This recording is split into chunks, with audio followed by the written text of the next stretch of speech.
Good morning, esteemed speakers and participants. It is with great pleasure that I welcome you to this two-part webinar series that explores unknown aspects of Jain history. I am Sanchari, fellow at the India Center, Flame University. Please join me in giving a warm virtual welcome to the host and chair of the India Center, Professor Pankaj Jain.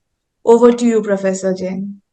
Thank you, Sanchari. Thank you for your help for organizing this webinar. For the first time, we are doing back-to-back two webinars by our esteemed guests from Ghent University in Belgium, which has suddenly emerged as a major center for Jain studies in Europe. And we are very, very privileged and honored to have them here at Flame University campus. So to begin, I'll start with reading the bio for Professor Eva De Clercq, who is the Associate Professor at Ghent University, Belgium. Her courses include all levels of Sanskrit and Prakrit, including Apabhransh and Classical Hindi, as well as South Asian literature and South Asian religious traditions. Her main research interests are the Jain versions of the Indian epics, especially in Apabhransha, and later medieval and early modern Digambar history. The first volumes of a translation of Swayambhu Deva's Paumacharyu has been published in the Murthy Classical Library of India at Harvard University Press as Life of Padma.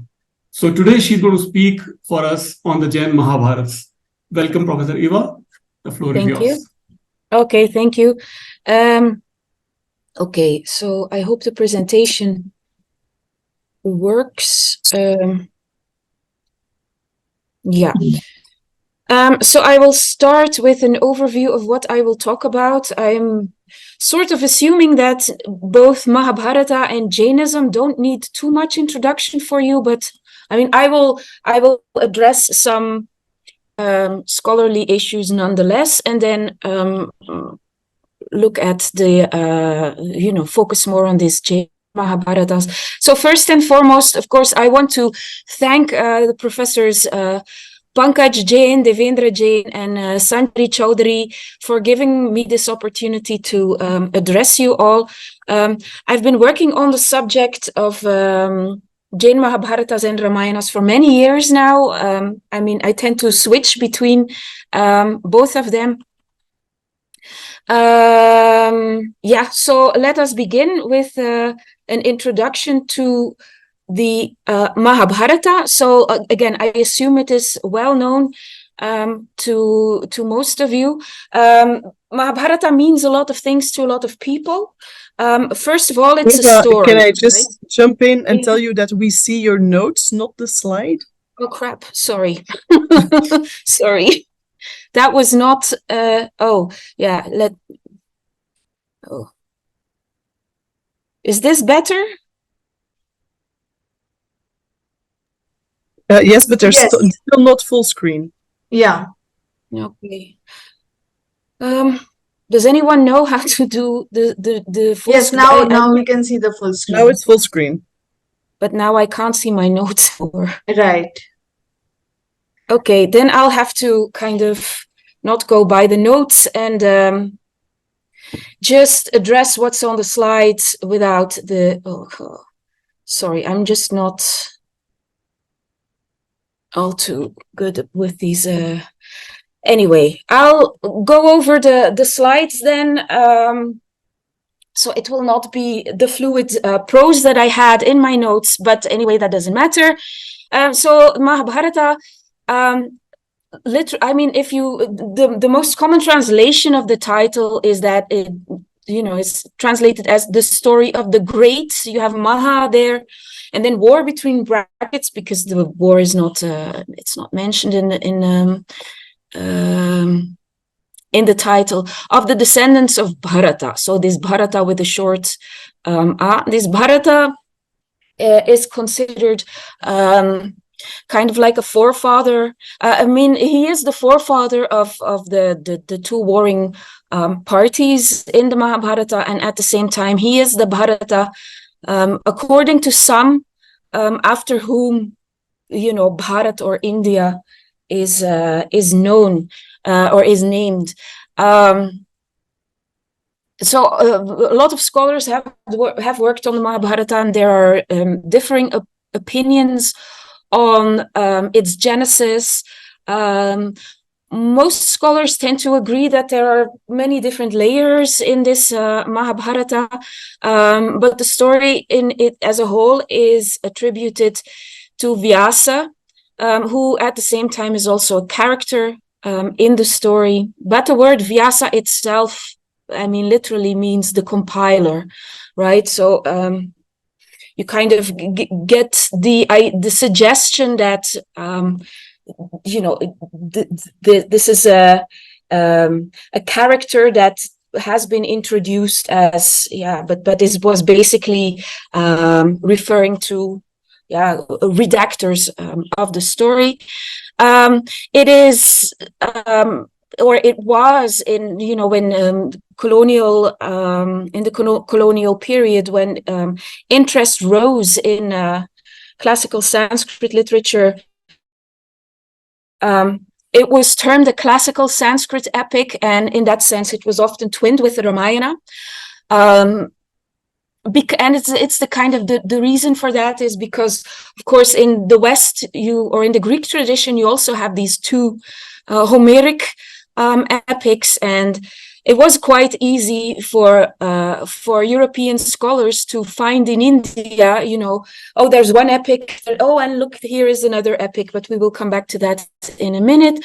And at the center of this Mahabharata is a fratricidal war. Sometimes it's also called a Holocaust, where basically mankind is kind of almost wiped out, and it all begins with this war between two clans of the same family, who then gather around them all the peoples of North India. So coming back to that link between Mahabharata and Ramayana, I mean, there are obvious reasons for twinning them. And the first one being, of course, that they are what in Western terms would be called epic, in the sense that they are the stories of warriors. There is a war at the center of both of them, warriors and heroes. But there's also important differences between the two. On the one hand, the Mahabharata tends to have this suggestion of being dangerous, of being taboo, and one of the sayings is that you should not have a complete set of the Mahabharata text in your house, because it might generate war or strife within your family. There's this danger associated with it, whereas the Ramayana is generally considered to be the more auspicious work. What is paralleled here is that they both kind of tell the story or the lineage of these legendary royal dynasties of Indian lore. The Mahabharata tells the story of the lunar dynasty, or the Soma Vamsha, it's generally called. Whereas then Ramayana is all about the kings of the solar dynasty, so the Surya Vamsha, the Ikshvaku Vamsha, etc., with King Rama and then his predecessors and his followers. There's also the characters, these Vaishnava characters, divinities that are present in the story in both the epics. So there is Rama in the Ramayana, who is a Vishnu avatar, and Krishna in the Mahabharata is introduced there. This is the first time in Indian history that the character of Krishna pops up. And what both also have in common is that the stories of these epics were frequently adapted in later art, be it pictorial art, performance art, and also in literature, of course. And this is how we come to the Jains and to the Jain version. So Jain universal history is where we find the characters of the Ramayana and the Mahabharata. Just a brief introductory slide about Jainism. Jainism is religious tradition that arose in the Ganges plains, Gangetic plains, so in northeastern India. It's a so-called Shramanic religion, just as Buddhism is. And what does that mean, a Shramanic religion? Well, that the ideal of asceticism is very much at the center of it. That doesn't mean that all the Jains are ascetics or want to be ascetics, but the ideal, at least this kind of detachment from the material world, is something that is strived after. The founding character, you could say, of Jainism is Mahavira. Mahavira, you could compare him to, the Buddha. He was a most probably historical character who lived circa 6th century before the Common Era. But according to the Jains, he is not, the founder of Jainism. They consider him actually the last in a long line of 24 Jinas, or Tirthankaras as they are called, who spread the eternal dharma of Jainism. And the central vow, or the central principle of Jainism, is this vow of ahimsa, of non-violence. And I mean, when I describe Jainism to our students in Ghent, I tend to, they take Buddhism is much better known than Jainism. Buddhism also has this focus on meditation, at least, and on also non-violence is also there, and this mindfulness. This is very similar in Jainism, only that Jainism kind of takes it one step further, you could say. So that it is non-violence, but just a step further. So how does this translate? Well, there is, the Jain diet that excludes animal products.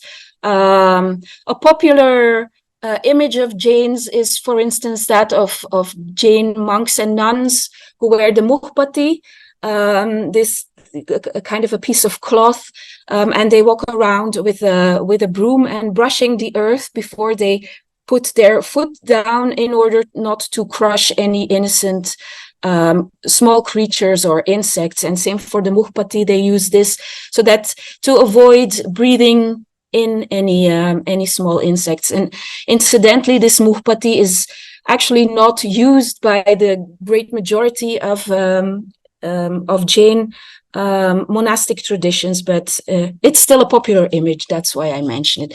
But I think that's kind of the most important elements of Jainism. Now, the Jains have something that has been termed by Western scholars, again, the Jain universal history. This term universal history comes from the German Universalgeschichte, basically it's a, you could call it legendary, mythological, or traditional history, historiography of the universe.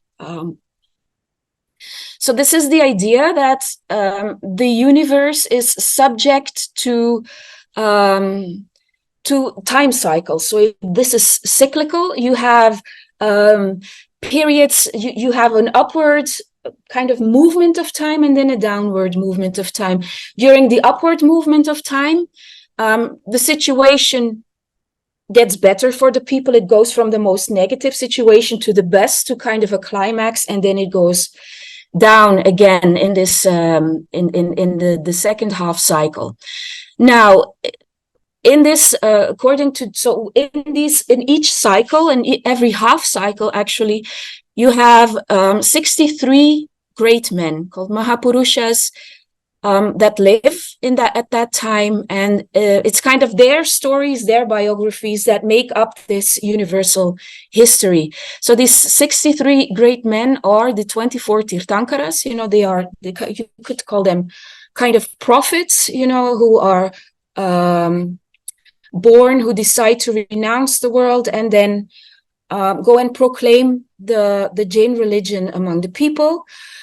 In addition to these 24 Tirthankara, so they live successively, yeah, and they never live at the same time.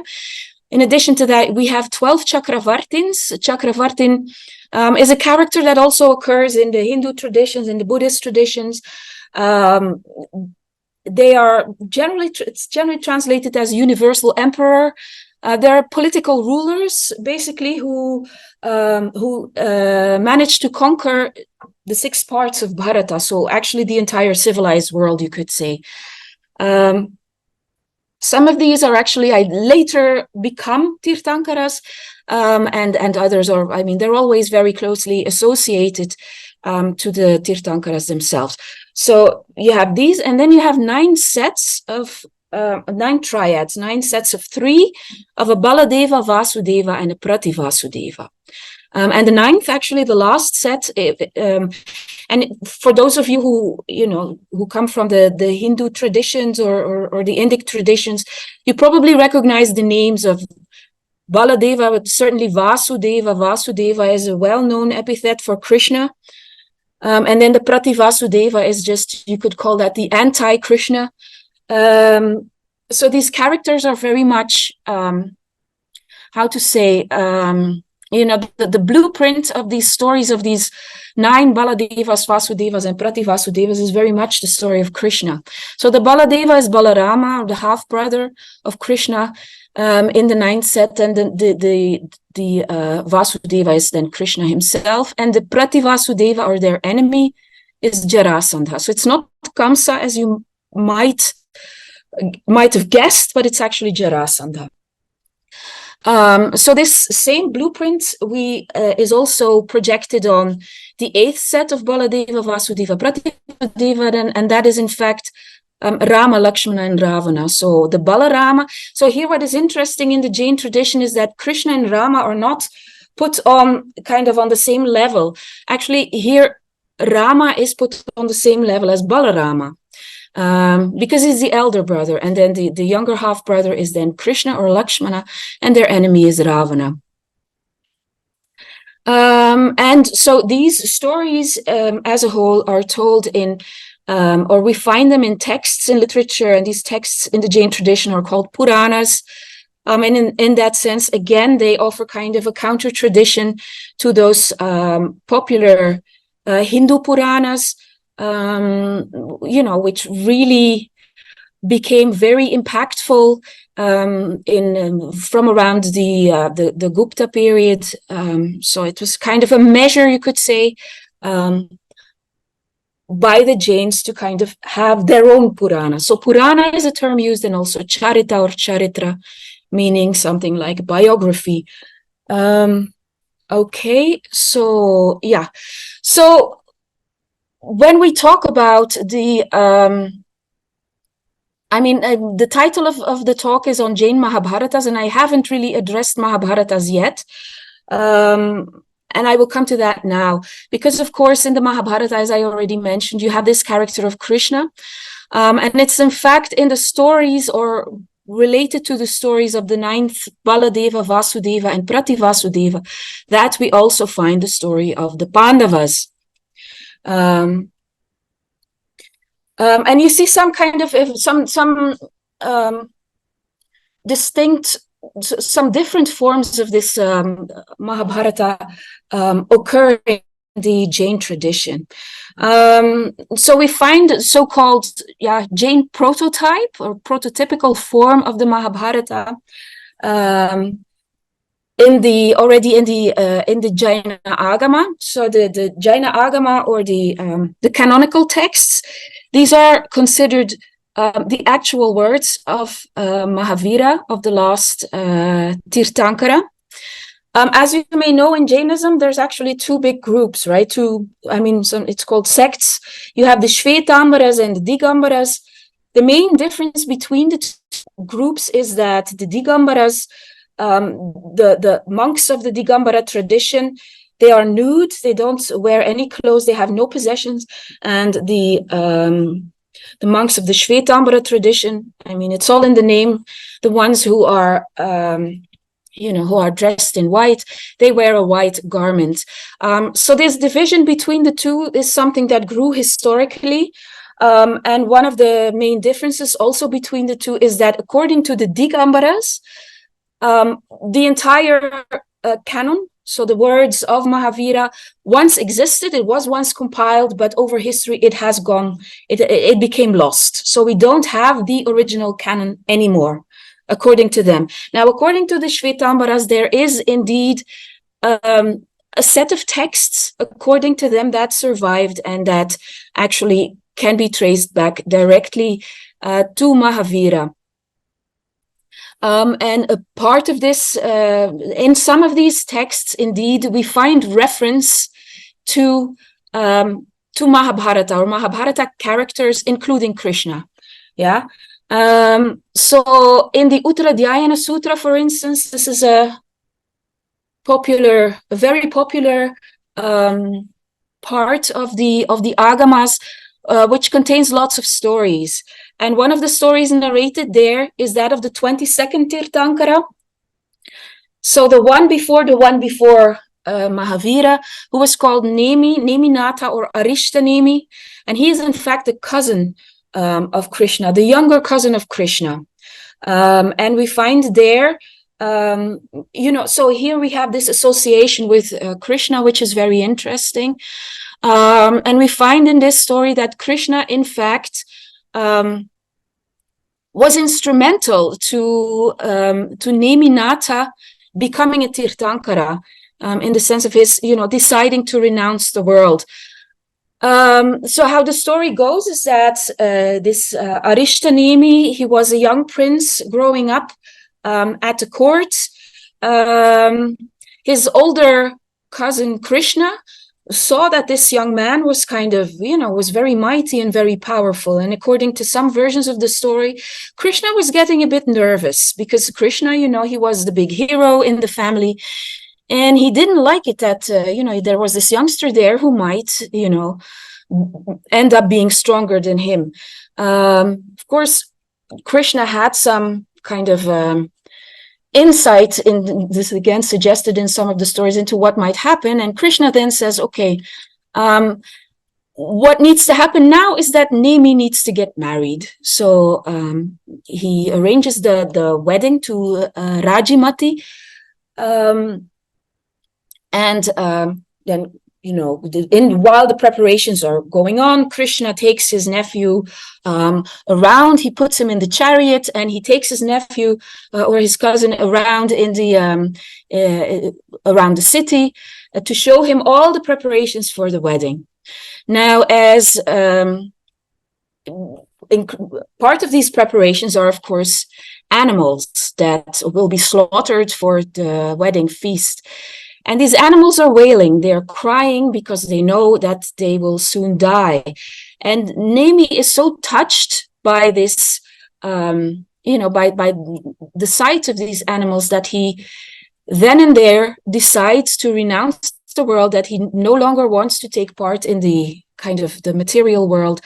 And he leaves his bride at the altar, you could say, and he goes and becomes an ascetic, and then attains this omniscience, and he becomes the Tirthankara who will spread the religion. So in that sense, Krishna is quite central to the story of Nemi. So this we find in the Uttara Sutra.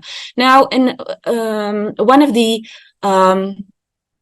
so this is just, I'm telling you this first because it's a very important story. It's not the oldest one. Actually, we have a very, one of the earliest, according to scholars, is the Antakridashanga, the Antagadadasanga in Prakrit, that contains all sorts of material. And in this, so there's also narratives being told in that text.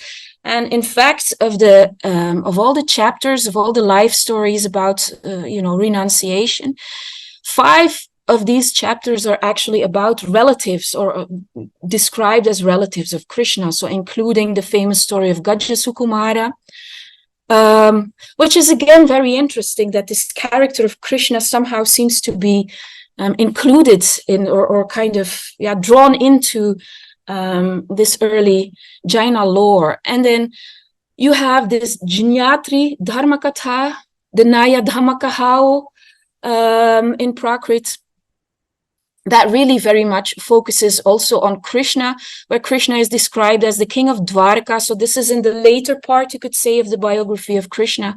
And here you have this, the first focus or the first mention of the Pandavas, right? In the Jain story of Draupadi. So Draupadi, you probably know, is a character that throughout South Asian history, you know, I mean, there's a lot of stuff, a lot of issues about the Mahabharata, and the character of Draupadi is one, especially her being married to 5 husbands, right? We have different accounts of the story. Even in the Mahabharata itself, there's there's all of these issues going on, that it's kind of accidental, that Draupadi actually, was supposed to be married only to Arjuna, but it's because of some misunderstanding from Kunti's side that she then ends up being married to all of the Pandavas. And I mean, it's been a topic of debate. And of course, also for the Jains. So what we find here in this canonical text is a first version of the reason why Draupadi, according to some, was married to 5 husbands. And in a typically Jain way, this is due to Draupadi's previous life. Everything is due to your karma and to your, what you did in your previous lives. And according to this account here in the Agama, Draupadi in a previous life was a Jain nun. I mean, there's different life stories that are being told, but I'm just summarizing to the main one. So she is a Jain nun. She is in the forest on the outskirts of a city. She is meditating, and one day she sees a courtesan just passing by in the distance, and this courtesan is being wooed by 5 different men. And what happens to the nun Draupadi is that she is overcome by an ardent desire. This is also a theme that is quite popular in the Jain tradition. It's called a nidana. A nidana is a very strong desire that will really affect your next life. So she has this nidana, this very strong desire, to also receive such attention from different men. And it's actually this nidana, when this nun dies, that causes her in her next life to, have 5 husbands. This is what is told in that story there. In addition, there's also a story of Draupadi being abducted. And so in that sense, even though the focus is on Draupadi, of course, the Pandavas are mentioned and are there. So this is kind of the main the main presence of the Pandavas in the Jain Agama. So what did we remember from this is we have this connection. Krishna is very much present there. Krishna is the cousin of Neminatha. So you have the characters of Neminatha, his biography that is told. In addition to that, we have Krishna, and then we have also the Pandavas. So I didn't mention that. So Krishna is the king of Dwarka, and one day, like in the Vyasa Mahābhārata, or in the Vyasa, it's in the Harivam Shapurana, the Pandavas actually come and visit him in Dwarka. And so that is the occasion when the story of Draupadi is actually told. So these are interlinked, right? You have the Pandavas, you have Nemi. And that is kind of the prototype that is taken over in the earliest tradition after that. So, moving on. Before I move on, it's important to mention that actually, whereas Krishna and the Pandavas are very much present in the Jain Agama, Rama is not. Rama in the story of the Ramayana are completely absent. There is no mention, no reference to them. The only reference that is there is that Rama, Lakshmana, and Ravana are the 8th Baladeva, Vasudeva, Prativasudeva. So it's just, it's an interesting contrast, one could say. So coming to the post-canonical literature, we have authors writing, the universal history, writing the Puranas, and one of the very early ones is in fact a Harivam Shapurana. It's a Digambara work dated to the 8th century AD and situated in southern Gujarat by Jinasena Punata. So it's a work in 66 chapters, and within this entire work, so if you get the title Harivam Shapurana, the focus is really, the title is quite clear that the focus is on Krishna and the story of Krishna, of these Baladeva, Vasudeva, Prativasudeva. So Krishna and his relationship to Neminatha and the biography of Neminatha, those are kind of the more prominent ones, stories told here. And in addition to that, there are some chapters that deal with the Pandava story. So again, it's on a similar occasion, Krishna one day receives a visit from the Pandavas, and he invites them to tell their story. So then they begin to tell their story about, about the problems with the Kauravas, the Lekker House incident, how they, etc., the game of dice, the banishment to the forest.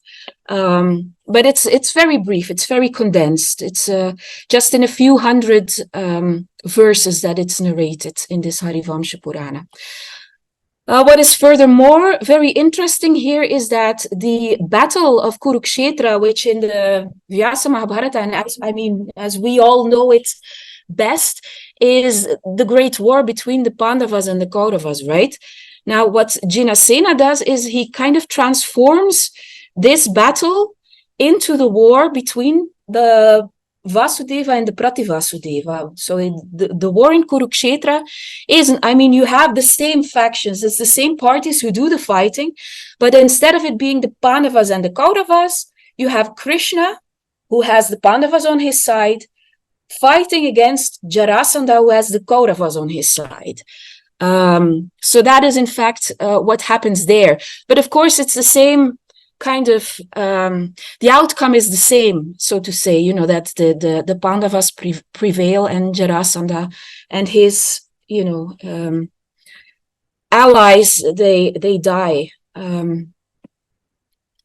So this is then another work where you find this story of, in a very similar way, is the Uttara Purana of Gunabhadra. This is better known as a kind of, you could call it almost a supplement to the Adi Purana by Jinasena. This is another Jinasena than the Jinasena Punata. He is from the south, from Malkhet, Manyaketa, and of Jinasena, we know that he was associated with the Rashtrakuta court in the 9th century. So roughly 100 years after Jinasena Punata. So this Jinasena and Gunabhadra, they composed together what is called the Mahapurana. So Jinasena wrote the Adi Purana, Gunabhadra wrote the Uttara Purana, and together this is the Mahapurana.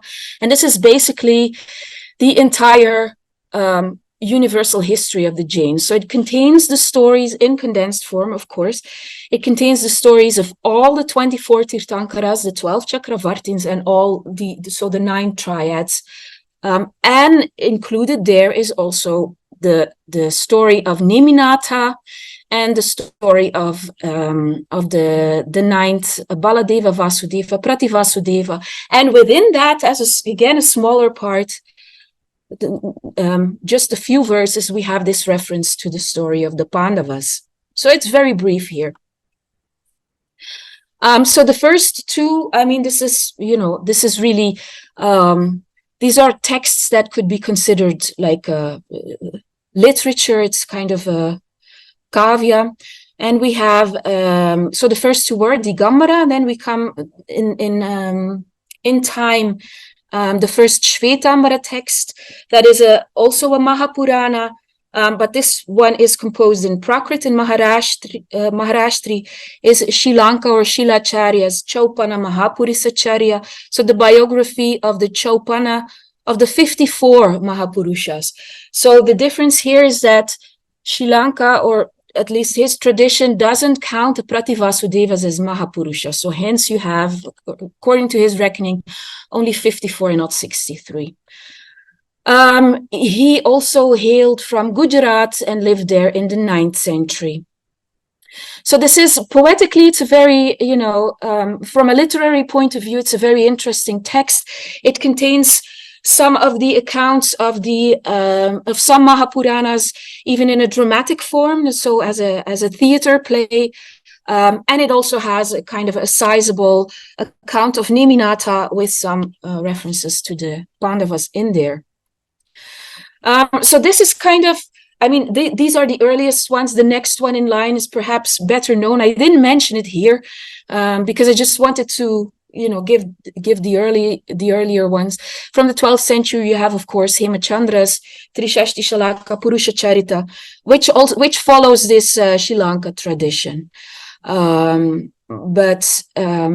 we're here in the 9th century with Sri Lanka, and then around this time you see some innovations, you could say, in these Jain Mahābhāratas. So negotiating the prototype. And here we come to, the texts that I prefer to work on in Apabhramsha, and the author, the Apabhramsha author by whom we have the first attested works is Śvētāmbara. There were authors before him, but none of the works have survived. And Śvētāmbara composed, among others, both a Jain version of the Ramayana and a Jain version of the Mahābhārata, or this, and that is called the Ritanimi Charyu, or the Charyu means is Charita, the biography of Ritanimi, and that is Arishtanimi. So the title would make us think that this is in fact the story of this 22nd Tirthankara, right? Now that is certainly included there, but in fact, the title itself is a bit misleading, because in fact, what we have here is that Swayambhu, he really deviates from this pattern where you have the focus on Neminatha and Krishna, and then as a kind of a sub-narrative, we have the Pandava story. He switches it around. So this is very much all about the Pandavas, about the Mahābhārata. So Swayambhu also belonged to the 9th, 10th century, from a Kannada-speaking area that we know, but probably rather to the north, so the area of Nashik, which is very much Maharashtra now, but in historically, the area of the Kannada-speaking area was much larger than what is now the state of Karnataka. It reached up much further north. So he composes in Apabhramsha, and indeed this work is mostly Mahābhārata. So it's a work of, I think, 105 chapters in total. And for the most part, so from chapter 31 to 33 to 91, this is called the vast Yudhakanda, and it gives the story of the 18-day war of the Pandavas and the Kauravas. And what is interesting is that there is none of this transformation of the Kurukshetra war being about Krishna versus Jarasandha. No, it's very much the same story, the same format as we find it in Vyasa's Mahābhārata. So it's the same character, it's the same order of events here, only slightly differentiated with some Jain. The characters being Jain. Basically, but that really doesn't alter the events as they happen. So it's all about the war and about the consequences, the terrible consequences of war. And that in itself, I mean, it's been said about the Vyasa Mahābhārata that the main rasa is the Shanta Rasa, because it kind of, it is so terrible that really it causes the audience to want to detach from the world, which is very much, in kind of in line with this with these Jain norms of striving for this asceticism and detaching from the material world. And yeah, the patron, there is a patron mentioned, a certain Dhavalaya. We know nothing of him. We know, all of the patrons of Swayambhu have this suffix of Aya, as we have them now also still in Karnataka for these people, the Kannadigas. So this is a first, innovative form, you could say, that despite the title really very much deals with the Pandava Charita. Now, in the this is, I'm just taking it chronologically. So possibly, within decades from Swayambhu, we have also in the Kannada language and what further to the south of Swayambhu, a very famous work called the Vikram Arjuna Vijaya by Pampa. Pampa is one of the great poets of classical Kannada literature. And he wrote a work, even though Pampa himself was a Jain, he wrote a version of the Mahābhārata that really has very, it's generic, you could call it a generic Mahābhārata that has nothing specifically Jain about it. Of course, this is also debated. There are some scholars who say, in some of the details you find some Jain elements there, but it's not explicitly Jain, where you have the inclusion of a Neminatha, or where you have this narrative frame of the Jain universal history. So this is quite interesting. Why would a Jain author decide to abstain from this Jain narrative, even though it is there? Yeah. Now Pampa, he wrote explicitly for a patron, a king, a royal patron, King Arikesari. And he explicitly also parallels this king with Arjuna. Arjuna, as you know, is the great warrior, right? He is the kind of the macho, or the most manly of all the Pandavas. And now this work, this Vikram Arjuna Vijaya, was a subject of study of Sheldon Pollock. And quite central to his to some of his thoughts on the regionalization and this kind of how this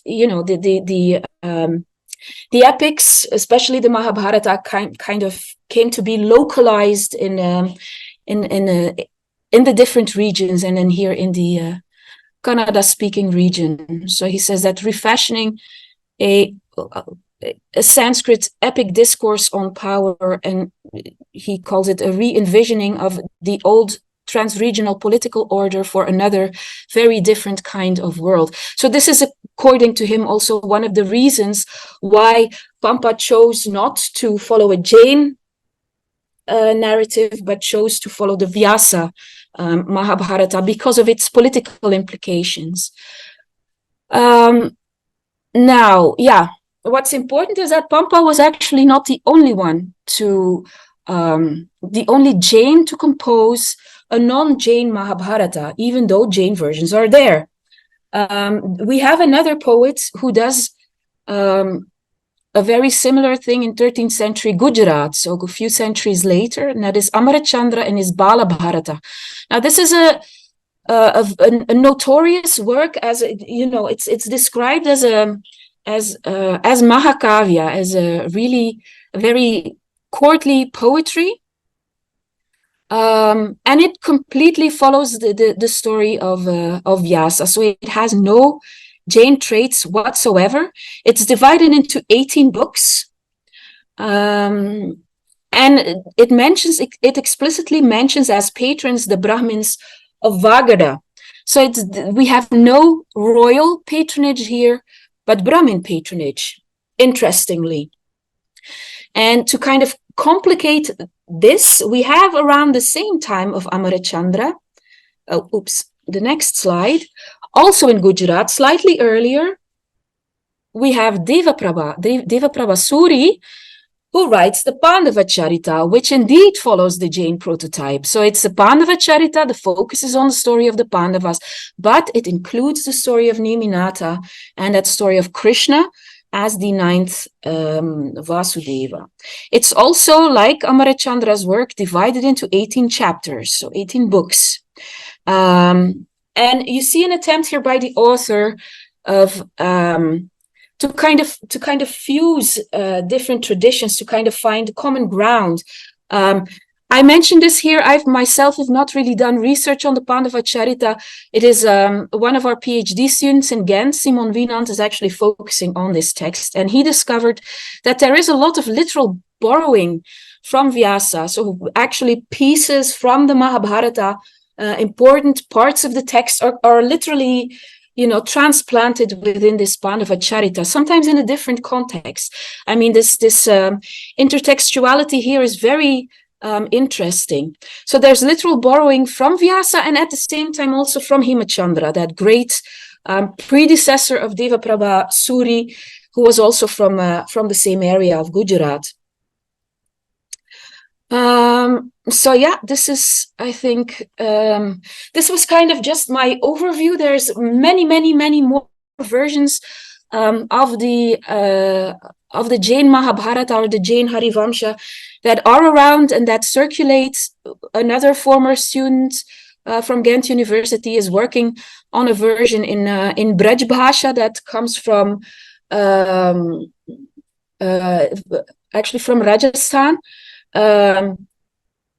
Which has its own kind of interesting characteristics in the character of Draupadi, and then these Sati characters that come to the fore.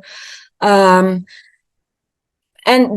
consider this presentation as kind of an invitation to have a look at these texts. They have a lot to offer, and they, there's a lot of them still around, and a lot of work that still needs to be done. So yeah, that is my presentation. Thank you very much for listening, and I'm open to questions. If anyone has a question, I see in the chat. Yeah. Thank you, Professor Eva. Welcome. Okay, we have a early question from Tarini. Yeah. Tarini, hello. Yeah, I think you can unmute yourself. Hi. Yeah, I think I'm on. Can you hear me? Oh, yes. Right. Yeah, thanks so much. That was a really interesting talk. So a lot of the Jaina texts that you talked about, some of them, especially the later ones, were kavyas of some kind. And like you said, the plot in the kavya often follows, or at least sometimes follows Vyasa rather than the Jaina narrative. I was curious as to how you think that world relates to the world of aesthetics, where people like Anandavardhana are saying that, well, it's okay to change up the plot if it's better for rasa. So just how does it relate to the larger aesthetic world? Yeah, that's an interesting point and an interesting approach, of course. That might also, I mean, as far as I know, neither Pampa nor Amarachandra are explicit about, whether kind of aesthetics was the reason why they changed, why they kind of stepped away from the Jain story. But it would be very interesting to look at it from that point of view. I hadn't thought about it, so thank you for this suggestion. I think it's a really good one, because we often tend to look at texts and think, oh, this is a Hindu text, oh, this is a Jain text, and really focus on it, look at it through like a religious identity thing, whereas it being kavya, Right. form is often, I mean, or not form, but aesthetic effect is superior to kind of, I don't know, adhering to any tradition, or at least there is a kind of tension there. So it's really interesting that you make that point. I think it would be good to have a look at these texts through that lens. Thanks. Yeah, thank you. Yeah, Professor Tarini Avasthi, she teaches a course on the Mahabharata at Flame, so very Yeah. relevant from her. Any other question before I ask my Sanjay, go ahead. Yeah, firstly, thank you, Professor Eva. That was so much knowledge for me today. So this is coming from rather one of my students' assignments, I would say. So at the start of the presentation, you mentioned that Jainism, at the heart of the Jainism lies the ethos of asceticism. But also we know the Jain community as one of the affluent communities. So how does one reconcile to the fact that it is focusing both on asceticism and materialism, probably? Yeah, I mean, this is something that it looks very kind of like a paradox, right? I do, and this is something that scholars have also thought about, but the one does not have to exclude the other. You could say that the focus is on the ideal of the ascetic who renounces the world, but at the same time, not everyone needs to become an ascetic, and also ascetics to be, yeah, it sounds strange to speak of an ascetic as successful, but for them to be able to attain their goal of detachment of the world, they need support of the community. Historically, they always needed the support of the community. And in many texts, you find that, I mean, there is this general Indian thing also of the Purusharthas, right? Of Dharma, Artha, Kama, and then sometimes moksha is added there. And that's also present in Jainism. There is this kind of balance that needs to be there. Not so much for the ascetics. I mean, they have their goal, and that is going through this, the gunasthanas and reaching enlightenment. They are very much self-centered in a way, but also, I mean, part of the Jain doctrine is that you have these different parts of the community. Jainism is not only about ascetics. You have 4 parts of the community, and these are the monks, the nuns, and then the laymen and the lay women, and all of them are part of the community and are equally important in the community, and they should all be there. Because if one of them is missing, then there is no support for the Jain Dharma anymore. So and of course, yeah, traditionally all kinds of reasons are given for why the Jain community is such an affluent community. Historically, sometimes what is mentioned is that, because of this ahimsa vow that Jains were never allowed to actually work with living material, so things like farming was not was considered by some to be not appropriate. But at the same time, you do have Jain farmer communities. There is also no one Jainism historically. There's a lot of variation also there.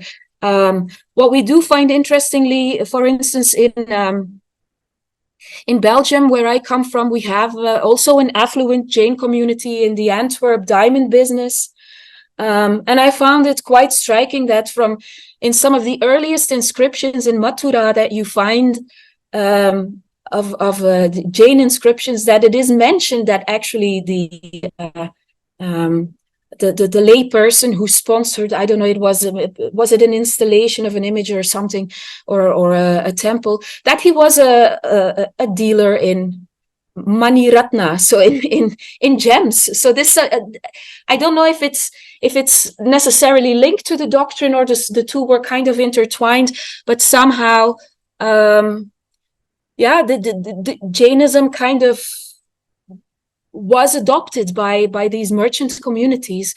I think in a similar way also to Buddhism in the early period. It seemed to have been these Vaishya communities, these Banyas, who decided to kind of, and all kinds of explanations are there.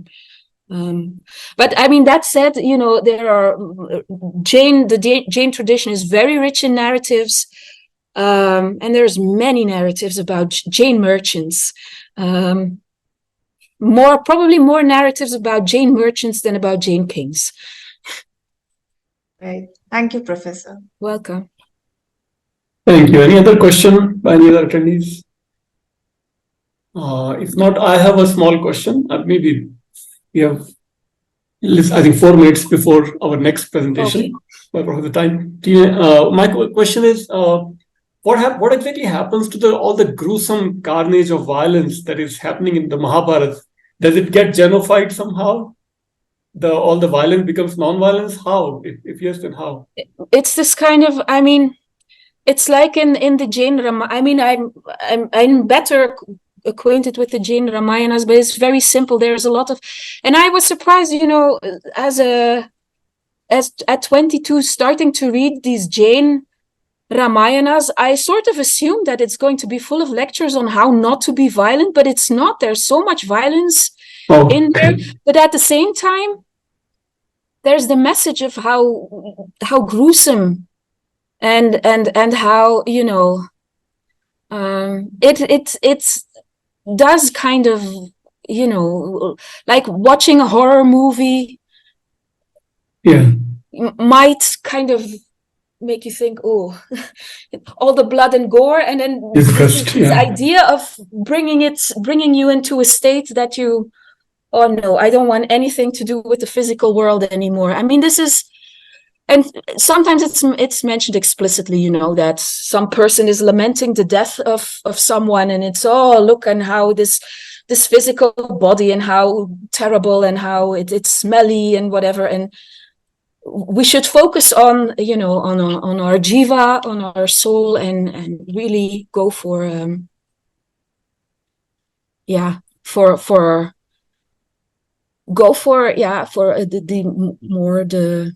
kind of personal transformation and, you know, our karmic state. Mm-hmm. Yes. Tarini, you have a point to add or ask? I see, Tarini has a. Now I'm wondering if Ananda Varnana wasn't reading some of them. Maybe he was. I know. To be honest, I think for the Jain, except for Pampa and then this Balabharata, I think that the readership, I have the impression that it is, you know, for the most part within the Jain community. Although I think, and Tarini, we discussed this yesterday, some of the elements do seem to creep into other texts. Yeah. All right. Anybody else? All right. If not, I think let's get ready for our next presentation. Yeah. Thank you so much. Thank you. Thank you for the excellent, insightful presentation on the several prototypes of Jain Mahābhārata and Krishna and so on. So Krishna is going to hell according to Jain text, right? Yes. But not Rama. Not Ram, no. Krishna goes to hell, but in some future existence he will be a Tirthankara, so and it's come not back. so bad.